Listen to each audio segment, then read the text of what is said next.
Dyshohet se e vran 20 vjeçarin Pavlin Preka. Gjykata e shkallës së parë Shkodër ka caktuar masën e sigurisë arrest me burg për Vasel Koçekun, 43 vjeç, dhe Claudio Lisaj, 20 vjeç, të dyshuar si autor për vrasjen e 20 vjeçarit Pavlin Preka. Ngjarje ndodhur në 20 shkurt të këtij viti në zonën e Gucis së Re, njësia administrative Rethina. Vendimi u dha pas kërkesës së prokurorisë së Shkodrës për 2 të dyshuarit në krimin e rënd.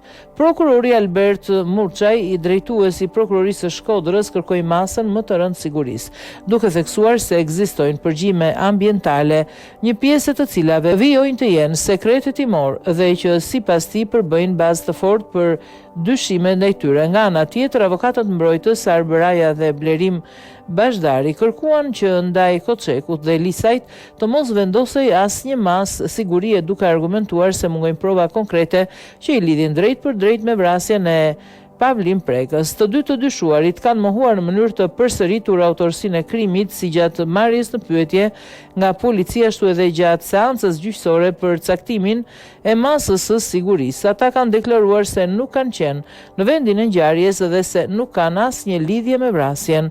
Mohime të njëjta janë bërë edhe në ditët e para pas krimit, kur policia i mori në pyetje këta dy shtetas, por edhe tani rreth 10 muaj pas ngjarjes. Koçeku dhe Lisaj dyshohen për veprën penale, vrasje me paramendim kryer në bashkëpunim dhe mbajtja pa leje dhe prodhimi i armëve shpërthyese dhe municionit. Ata u arrestuan në kuadër të operacionit policor të koduar pesha e krimit.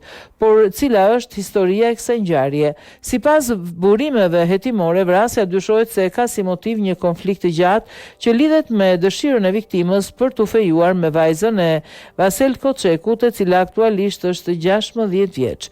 Historia, sipas hetimeve, nis rreth 3 vite më parë, kur Pavlin Preka i kishte kërkuar dorën për fejes familjes Koçeku. Në atë kohë vajza ishte vetëm 13 vjeç, ndërsa Preka 17. Kërkesa ishte refuzuar menjëherë nga babai i saj, Vasel Koçeku, duke i thënë se nuk ka vajzë për të dhënë sepse është shumë e vogël. Megjithatë, sipas burimeve, gjatë viteve në vijim, Preka ka vijuar të shfaq interes dhe këmbgulje për vajzën, duke shprehur ndjenjat e tij edhe tek persona të tjerë.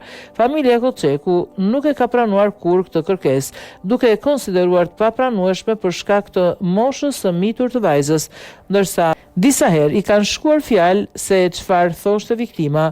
Sipas hetimeve, dyshohet se mëngjesin e 20 shkurtit, Claudio Lisaj, i njohur i viktimës dhe i familjes Koçeku, e ka nxjerr Pavlin Prekën nga banesa e tij në Guci të Re. Më pas, sipas dyshimeve të prokurorisë, Vasel Koçeku e ka qelluar me armë zjarri, duke i shkaktuar vdekjen e menjëhershme. Trupi pa jetë i 20 vjeçarit u gjet disa orë më vonë nga familjarët, pasi ai nuk përgjigjej thirrjeve telefonike.